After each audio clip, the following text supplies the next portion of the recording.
नमस्कार, मैं हूं आपके साथ अंकिता पाल। बुलेटिन की शुरुआत करते हैं बड़ी खबर से। बड़ी खबर देहरादून से, जहां पर आबादी वाले क्षेत्रों में पहुंची आग, जंगलों से आबादी वाले क्षेत्रों का रुख किया है।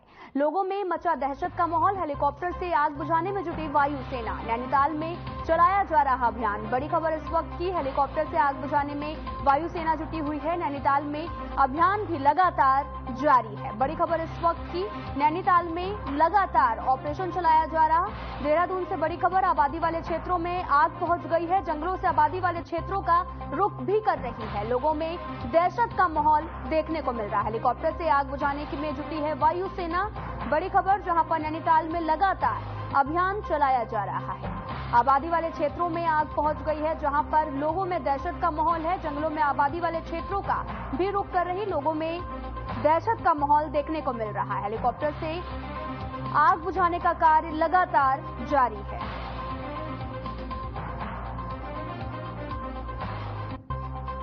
जंगलों से आबादी वाले क्षेत्रों का आग जो है वो रुख कर रही, लोगों में दहशत का माहौल भी देखने को मिल रहा। तो वहीं दूसरी तरफ हेलीकॉप्टर से आग बुझाने में वायुसेना लगातार तत्पर है।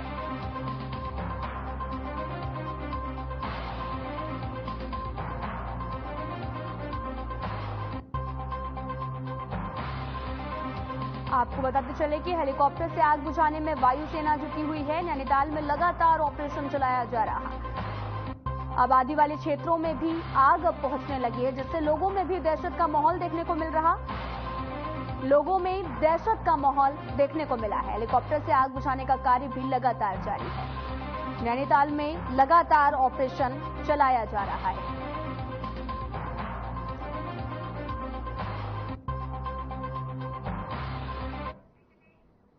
अखिल भारतीय रविदास पीठ देश भर में भारत जोड़ो सनातन धर्म को लेकर आपको बताते चलें कि अखिल भारतीय रविदास पीठ देश भर में भारत जोड़ो सनातन जोड़ो अभियान चला रही है। हरिद्वार प्रेस क्लब में 7 राज्यों के पीठ के प्रतिनिधियों की मौजूदगी में पीठ के राष्ट्रीय अध्यक्ष और पूर्व विधायक सुरेश राठौर ने भी इसकी जानकारी दी है। उन्होंने बताया कि ईसाई मिशनरी और कुछ लोग दलितों को बरगलाने का भी उनका धर्मांतरण भी करवाते हुए नजर आ रहे हैं। साथ ही उन्होंने ये भी कहा कि बीजेपी सरकार ने इस पर रोक लगा दी है, जिसके कारण रविदास पीठ ने देश भर में इस चुनाव में बीजेपी का समर्थन करने का निर्णय लिया है। इसके साथ ही उन्होंने ये भी कहा कि पीठ जो है वो देश भर में दलितों के लिए भी जो है वो जन जागरण और उनके उन्नयन के लिए भी काम करेगी, जिससे उनके भोलेपन के कारण उन्हें गुमराह न किया जा सके। ये बेसिक रूप से जो अनुसूचित जाति का समाज था, कुछ राजनीतिक लोगों ने इसको दूर करने का काम किया। बार बार ये संदेश देते कि हमें रविदास समाज को हिंदू नहीं मानते, जबकि सबसे कट्टर हिंदू माना जाए सनातनी है तो ये हमारे पूर्वज जो पूर्व से ही देश के अंदर रहने वाले, यहीं के रहने वाले लोग हैं, वो पक्के सनातनी हैं। भगवान राम के पुजारी हैं, भगवान कृष्ण के पुजारी हैं, गुरु रविदास जी में अपनी पूर्ण आस्था रखते हैं और पूजा पाठ में पूरी आस्था रखते हैं। तो इसलिए हमने कहा जब तक वो सनातन से पूर्ण रूप से जुड़ेंगे नहीं, देश को मजबूती प्रदान नहीं होगी। हरिद्वार की कनखल थाना पुलिस ने गंगा के बीच में फंसे एक बुजुर्ग और एक युवक का सफल रेस्क्यू किया है। दोनों व्यक्ति साधना करने के लिए गंगा के बीच में बने टापू पर गए थे, लेकिन गंगा का जल स्तर बढ़ने से वे बीच में फंस गए, जिसके बाद में थाना पुलिस ने जल पुलिस के सहयोग से दोनों का रेस्क्यू किया और बुजुर्गों को उपचार के लिए अस्पताल भी भेज दिया है। आपको बताते चलें कि खबर हरिद्वार से है, जहां पर पुलिस की मदद से ये रेस्क्यू ऑपरेशन चलाया गया। आप तस्वीरें भी देख सकते हैं, जहां पर उपचार के लिए अब घायलों को भेजा गया है। साथ ही आपको बताते चलें कि गंगा के बीच में 2 युवक जो हैं वो फंस गए थे, टापू के बीच में फंस गए, जिसके बाद रेस्क्यू ऑपरेशन चलाया गया। पुलिस की मदद से इस रेस्क्यू ऑपरेशन को अंजाम दिया गया है, जहां पर दोनों युवकों को गंभीर हालत में अस्पताल में भर्ती कराया गया, जहां पर उनका इलाज लगातार जारी है। दरअसल कड़ी मेहनत के बाद में पुलिस की मदद से इस रेस्क्यू को अंजाम भी दिया गया है, जहां पर मौके पर पहुंचकर 2 युवकों की जान बचाई गई है। खबर थाना देवप्रयाग से है, जहां पर तोता घाटी के पास में एक सब्जी लेकर जा रहा वाहन दुर्घटना का शिकार हो गया है। घटना की जानकारी मिलते ही स्थानीय प्रशासन ने घटनास्थल पर जाकर एसडीआरएफ की मदद से वाहन के चालक को रेस्क्यू कर उसकी जान को बचा लिया है। साथ ही चालक विरंजन सिंह उपरोक्त को खाई से निकालकर 108 सेवा के माध्यम से एम्स ऋषिकेश उपचार के लिए भेजा गया है। आपको बताते चलें कि खबर टिहरी से है, जहां पर वाहन दुर्घटना का शिकार हो गया है और जिसके बाद प्रशासन ने चालक की जान भी बचाई है और पुलिस और एसडीआरएफ ने मौके पर पहुंचकर रेस्क्यू किया है। दरअसल आपको बताते चलें कि टिहरी में वाहन दुर्घटनाग्रस्त हो गया, जिसके बाद प्रशासन ने चालक की जान भी बचाई है और पुलिस और एसडीआरएफ ने रेस्क्यू अभियान चलाया, जिससे युवक की जान बच पाई है।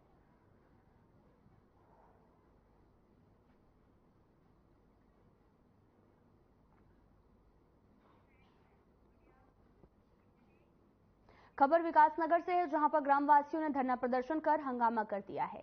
ये पूरा मामला एक नेशनल हाईवे कंपनी के चल रहे काम का है। उसमें लगे एक स्टोन क्रशर को लेकर गांव वालों का भी कहना है कि इस स्टोन क्रशर की जो भी मान्यता है वो खत्म हो चुकी है, लेकिन बावजूद उसके ये क्रशर चल रहा है, जिसकी कारण जो है वो नेशनल हाईवे में लगी पोकलैंड के द्वारा नदी में बड़े बड़े गड्ढे भी खोद दिए गए हैं, जिससे ग्रामवासियों को बड़ी दिक्कतों का सामना करना पड़ता है। हम लोगों की सर यहाँ पे समस्या ये है, हमारे यहाँ इन लोगों ने तनाशाही विचार रखी है बहुत ज्यादा। हमारे यहाँ दिखाते हैं परमिशन की, हमारे पास परमिशन है और इनके पास 1.5 मीटर की परमिशन गहरी खोदने की है। लगभग इन्होंने 15 से 20 फीट तक गहरी नदी खोद रखी है हमारी, और आप जाके देख सकते हो। और यहाँ पे लोगों को इतनी दिक्कतें हो रही है, जो पहले चगान थे मैसों के पशुओं के, वो लोग सब यहाँ परेशान है और लोगों की मजबूरियाँ हैं बहुत ज्यादा बने हुई। रास्ते इन्होंने ब्लॉक कर दिए सब, किसी भी रास्ते से कोई गुजर नहीं सकता। भैंस लेकर के जाए, भैंस लेकर के अपने हर रास्ते में इनकी गाड़ी चलती है और लोगों को पसंद से जाते हैं। मामला यह है सर, इनकी कोई गाड़ी इनके पास परमिशन नहीं है, डंपर की, क्रशर की। डंपर ओवरलोड आते हैं, दिन रात इनके 24 घंटे डंपर चल रहे हैं। गहराई इतनी कर दिया नदी की कि नदी के तालाब बना दिया। आप देख सकते हो पानी कैसे खड़ा है नदी में।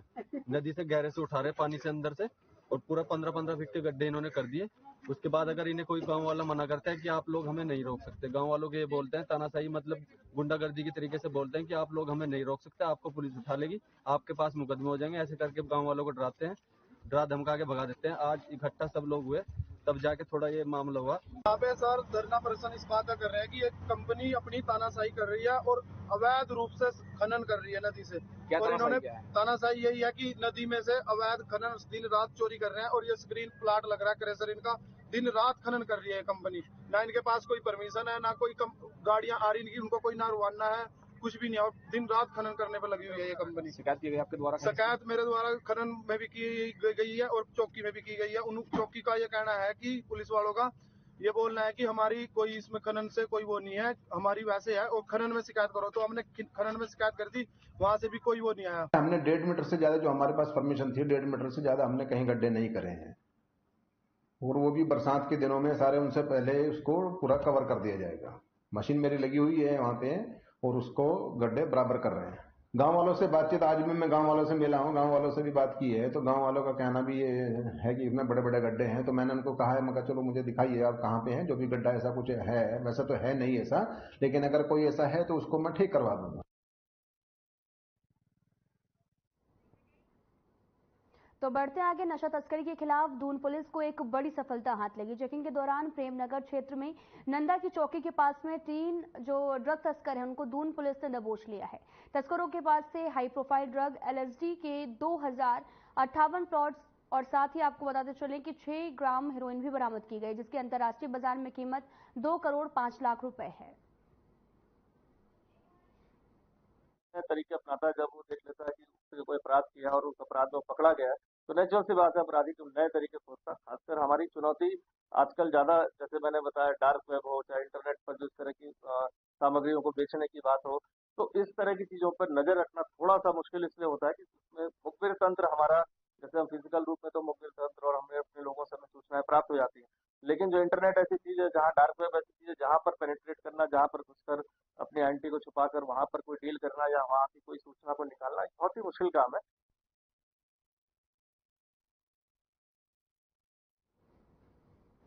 पौड़ी लोकसभा से कांग्रेस प्रत्याशी गणेश गोदियाल हल्द्वानी पहुंचे हैं, जहां पर उन्होंने एमबीपीजी कॉलेज में बने स्ट्रांग रूम का जायजा लिया। गणेश गोदियाल ने यह भी सीसीटीवी के साथ में स्ट्रांग रूम की सुरक्षा व्यवस्था को भी देखा है। उन्होंने सवाल उठाते हुए कहा कि आखिर स्ट्रांग रूम की बिल्डिंग के बाहर क्यों सुरक्षा व्यवस्था नहीं की गई है। प्रत्याशी के प्रतिनिधियों के भी स्ट्रांग रूम के बाहर रहने की व्यवस्था की जाए।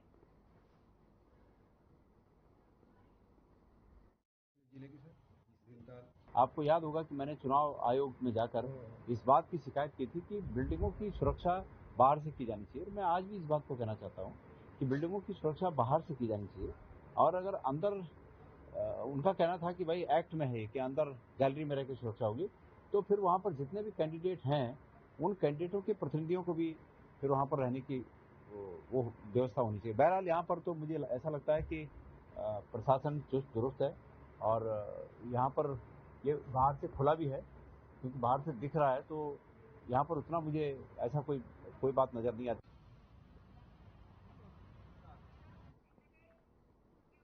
पौड़ी जिले की पुलिस चारधाम यात्रा रूट पर उन वाहनों पर इस बार जो है वो अपनी पैनी नजर रखेगी जो वाहन चालक अपने वाहनों में मॉडिफायर साइलेंसर लगवाकर ध्वनि प्रदूषण फैलाकर जनता को परेशान करते हैं। आपको बताते चले कि एसएसपी पौड़ी ने यह भी बताया कि चारधाम यात्रा रूट श्रीनगर, पौड़ी, कोटद्वार समेत लक्ष्मण झूला और आसपास के क्षेत्र में पुलिस टीम की चारधाम यात्रा ड्यूटी पर तैनात रहेगी और इस दौरान सड़कों पर फराटे भरने वाले वाहन चालकों पर पुलिस टीम ठोस कार्रवाई करेगी ताकि शांति व्यवस्था चारधाम यात्रा रूट पर बनी रहे। अभी एक अवेयरनेस कैंपेन चला रहे हैं जिसमें बहुत से यात्री ऐसे हैं जो कि बाइक्स पर आते हैं और ये बाइक्स में कई बार बहुत ऊंची आवाज पटाखे चलाने वाली बाइक्स का भी प्रयोग करते हैं साइलेंसर को निकालकर। ऐसी बहुत शिकायतें हमारे पास प्राप्त होती हैं, जिसके अंतर्गत हम लोग अभी शुरुआत में एक हफ्ते के लिए अवेयरनेस कैंपेन चला रहे हैं और इसके बाद हम लोग 1 मई से इसमें इंटेंसिवली एक अभियान चलाएंगे पूरे जिले भर में। मामला रानी पोखरी थाना क्षेत्र से सामने आया, जहां पर जमानत लेकर बाहर आए चोरी के आरोपी फिर से रानी पोखरी क्षेत्र में बाइक चोरी की वारदात को अंजाम दे रहा है। शिकायत मिलने पर पुलिस ने मामले को दर्ज कर आरोपी को गिरफ्तार कर जेल भेज दिया है। रानी पोखरी थाना प्रभारी संदीप चौधरी ने यह भी बताया कि 20 अप्रैल को रानी पोखरी निवासी संजय किशोर की बाइक हाट बाजार के पास में चोरी हो गई थी। शिकायत पुलिस ने कड़ी मशक्कत कर आरोपी अरविंद को चोरी की बाइक सहित गिरफ्तार किया है। आपको बताते चलें कि पूरा मामला ऋषिकेश से है, जहां पर पुलिस ने आरोपी को धर दबोच लिया है और जिसके बाद पूछताछ भी लगातार जारी है। जमानत पर बाहर आया था आरोपी और जिसके बाद में बाइक चोरी की घटना को फिर से अंजाम दे दिया। ये पूरा मामला ऋषिकेश का है, जहां पर पुलिस ने फिर से आरोपी को धर दबोचा है और अब उससे पूछताछ भी लगातार जारी है। आपको बताते चलें कि जमानत पर बाहर आया था आरोपी और बाहर आते ही बाइक चोरी की घटना को अंजाम दे दिया, तो वहीं दूसरी तरफ पुलिस ने उसे पकड़ लिया है और साथ में ले जाकर पूछताछ भी कर रही है।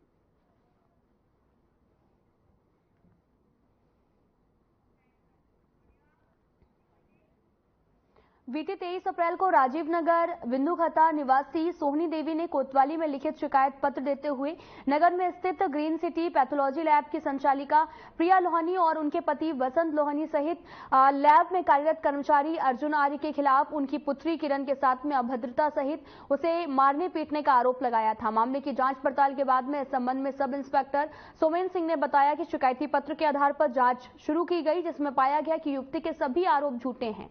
इस संबंध में लैब संचालिका और उनके पति ने युवती के लिखित माफीनामा देने के बाद में दरियादिली दिखाते हुए उसे माफ भी कर दिया है।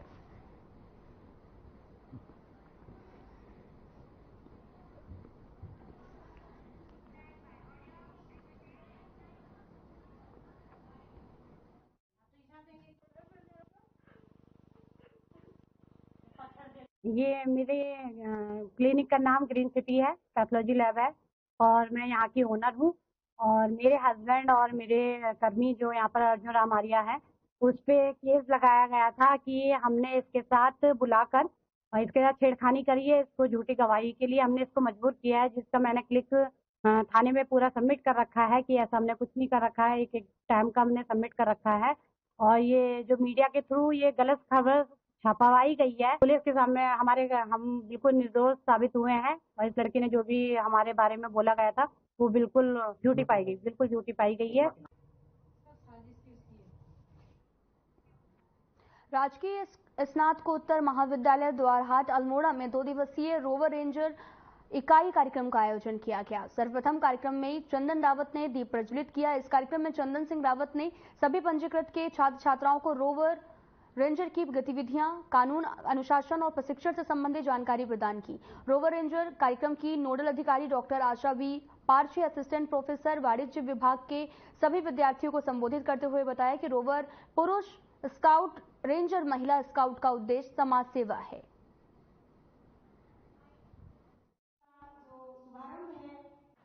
महाविद्यालय द्वारहाट का रोवर रेंजर का प्रवेश पाठ्यक्रम का 2 दिन का शिविर है।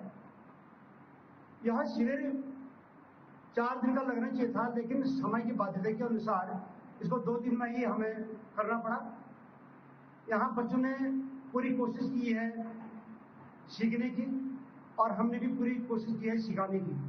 हमारा प्रयास यही रहा कि जो 4 दिन का कार्यक्रम है 2 दिन में इसको पूरा करने की, और हमने किया और कर रहे हैं। हल्द्वानी नैनीताल जनपद के कई क्षेत्रों के जंगल में पिछले कई दिनों से आग लगी हुई है और साथ ही एयरफोर्स के हेलीकॉप्टर भीमताल क्षेत्र के एयरफोर्स बेस कैंप के पास में लगी आग पर नियंत्रण पा लिया है, लेकिन अभी भी कई जगहों पर आग भड़क रही है। सीएम पुष्कर सिंह धामी शनिवार को हल्द्वानी पहुंचकर आग पर नियंत्रण के लिए अधिकारियों को दिशा निर्देश भी जारी किए हैं। यहां तक कि वन विभाग से जुड़े सभी अधिकारियों कर्मचारियों की छुट्टी भी रद्द कर दी गई है। ऐसे में अब पहाड़ों पर लगी आग को नियंत्रित करने के लिए राज्य सरकार ने एनडीआरएफ की मदद ली। आग बुझाने के लिए एनडीआरएफ की एक टुकड़ी आग बुझाने के लिए मोर्चा संभाल लिया है। डीएफओ नैनीताल चंद्रशेखर जोशी ने भी एनडीआरएफ के जवानों को भवाली के महेश खान और मनोरा रेंज में लगाया गया, जो कि आग की दृष्टि से काफी संवेदनशील है। नैनीताल वन प्रभाग अभी जो है हमारा काफी संवेदनशील बना हुआ है अग्नि की दृष्टि से, और वनाग्नि की घटनाएं यहाँ पे अप्रैल से काफी तेजी से बढ़ी हैं, क्योंकि अभी कोई शीतकालीन वर्षा न होने के बाद अभी भी इसमें कोई हमको बारिश यहाँ पे नहीं मिली है। और अभी जो नया जो फोरकास्ट है उसमें भी कोई बहुत ज्यादा संभावना इस क्षेत्र में नहीं दिख रही है। तो इसमें अभी पीछे हमारे 2-3 लार्ज फायर हुई थी, लार्ज फॉरेस्ट फायर जो आपका पाइन्स है उस क्षेत्र में हुई थी, जो आपकी हाईकोर्ट की कॉलोनी और आपके एयरफोर्स के स्टेशन के, वहाँ हमने पूरी तरीके से इसको नियंत्रण कर लिया है। हेडक्वार्टर से हमें ये सूचना दी गई है, हमारे सेनानी महोदय के द्वारा जो है आदेश दिया गया कि उत्तराखंड में कई जगह पे जो इस डिस्ट्रिक्ट में नैनीताल में फॉरेस्ट फायर लगा हुआ है, और कल हमारी टीम उन्हीं के दिशा निर्देशन में आई भी थी। मैं खुद भी कल आया था और कई जगह पर करीब करीब जितने भी रेंज है, भुवाली रेंज है, मनोरा रेंज है, इस सभी जगह मैं घूमने गया था और देखा भी फायर की स्थिति को। उसके बाद आज हमने असेसमेंट भी किया इस चीज़ का। एयरफोर्स स्टेशन भी गया था, वहाँ तो ऑलमोस्ट कंट्रोल हो गई है। और तो अभी कुछ जगहों पर जो है भुवाली रेंज में, जैसा कि आपके फॉरेस्ट डिपार्टमेंट के द्वारा बताया गया है, जैसे जैसे मौसम में बदलाव होता जा रहा है, पूरे देश में भीषण गर्मी का प्रकोप बढ़ता जा रहा है। वहीं जनपद उधम सिंह नगर के जसपुर में भी एक के बाद में एक हो रही आगजनी को लेकर अग्निशमन प्रशासन लगातार मास्टर नजर आ रहा है, मुस्तैद आपको नजर आ रहा है। आपको बताते चले कि छोटी से छोटी घटनाओं पर भी पैनी नजर बनाए हुए है।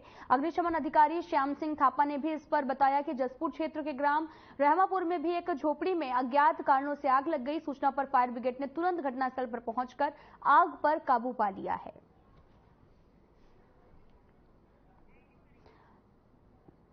आपको बताते चलें कि जसपुर में भीषण आग लगने के बाद में बढ़ रही है लगातार आग की घटनाएं, जिसको देखते हुए लगातार प्रशासन भी मुस्तैद नजर आ रहा है। इसको लेकर आप तस्वीरें भी देख सकते हैं, जहां पर आग बुझाने का कार्य भी लगातार किया जा रहा है। अग्निशमन विभाग भी मौके पर पहुंची है और यहां पर पहुंचने के बाद आग पर काबू पाया गया है। तो वहीं उत्तराखंड के जंगलों में लगी आग से बढ़ती घटनाओं को देखते हुए शासन ने भी वन विभाग के अधिकारियों कर्मचारियों की छुट्टी पर भी रोक लगा दी है और साथ ही प्रमुख सचिव ने भी इस संबंध में आदेश भी जारी किए हैं।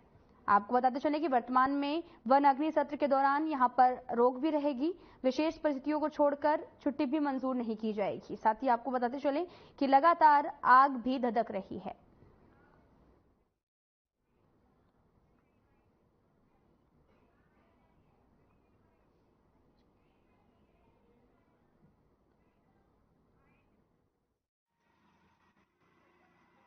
लेकिन लोग जागरूक तब भी नहीं हो रहे हैं, अपने नुकसान कर बैठते हैं। क्योंकि एक तो रहमापुर झोपड़ी में चेतराम की झोपड़ी में आग लगी थी, जिसमें 2 साइकिलें और कुछ अनाज और कुछ जल गया था। और इसके जो घर के लोग उसमें बाहर अपना खेत में काम करने गए थे, लेकिन उसका कारण का पता नहीं चल पाया। शायद किसी की लापरवाही या किसी की बीड़ी फेंकने से हुआ होगा, लेकिन कारण अभी अज्ञात है।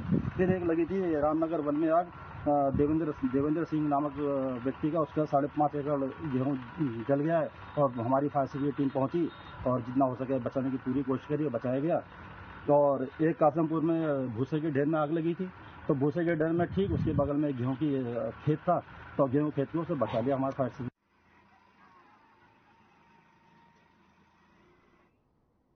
प्रदेश में बढ़ रही वन अग्नि की घटनाओं को लेकर वन विभाग निरंतर प्रयासरत है।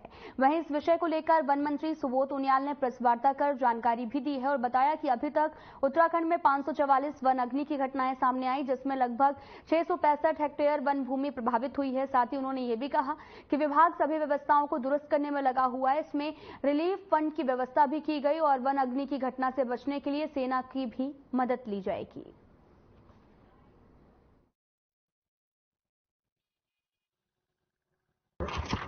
अभी तक सिविल फॉरेस्ट और आरक्षित फॉरेस्ट दोनों में मिला के कुल वनाग्नि की 544 घटनाएं हुई, जिसमें आरक्षित वन क्षेत्र में 376 और सिविल और वन पंचायतों में 168 घटनाएं हुई। और प्रभावित क्षेत्र जो है 446.7.5 हेक्टेयर रिजर्व फॉरेस्ट का है और 209.8 सिविल और वन पंचायतों हुआ है। कुल मिला के 656.55 कुल हमारा प्रभावित क्षेत्र हुआ है। और इसमें राजाजी में टाइगर रिजर्व के अंतर्गत हरद्वार रेंज में वनाग्नि नियंत्रण करते हुए एक कर्मचारी।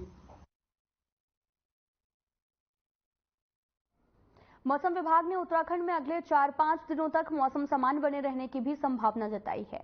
प्रदेश के मौसम निर्देशक विक्रम सिंह ने भी जानकारी देते हुए बताया कि मौसम सामान्य रहने में से जो है वो तापमान में 3 से 4 डिग्री की कमी होगी, गर्मी से लोगों को राहत मिलेगी। साथ ही उन्होंने ये भी कहा कि गढ़वाल क्षेत्र में कुछ जगहों पर बारिश होने की भी संभावना, लेकिन कुमाऊं क्षेत्र में मौसम सामान्य रहेगा। साथ ही उम्मीद ये भी जताई जा रही कि बारिश होने से वन अग्नि की घटनाओं से राहत मिलेगी, लेकिन फिलहाल कुछ ऐसा देखने को नहीं मिला है।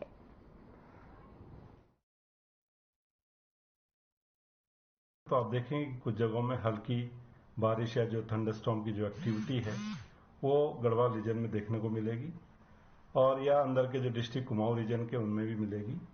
लेकिन जो लोअर कुमाऊं रीजन है उसमें ज़्यादा एक्टिविटी नहीं है, छुटपुट जगहों पे जो है हल्की एक्टिविटी वहाँ पर मिलेगी।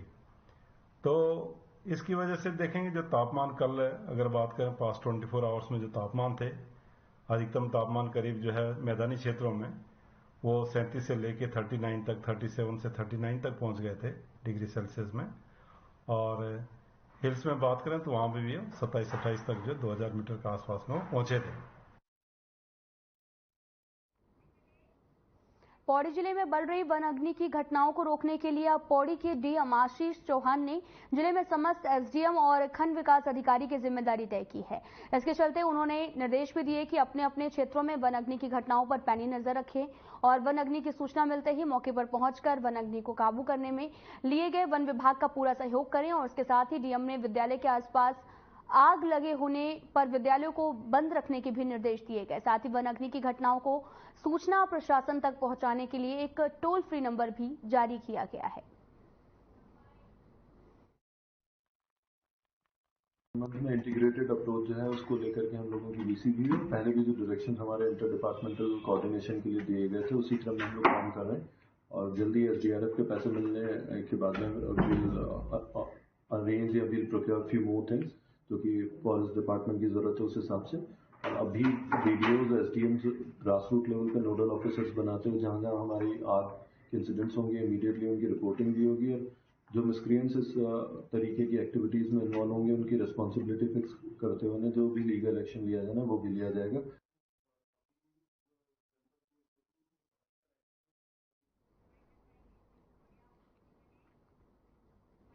फिलहाल इस वीडियो में इतना ही। नमस्कार।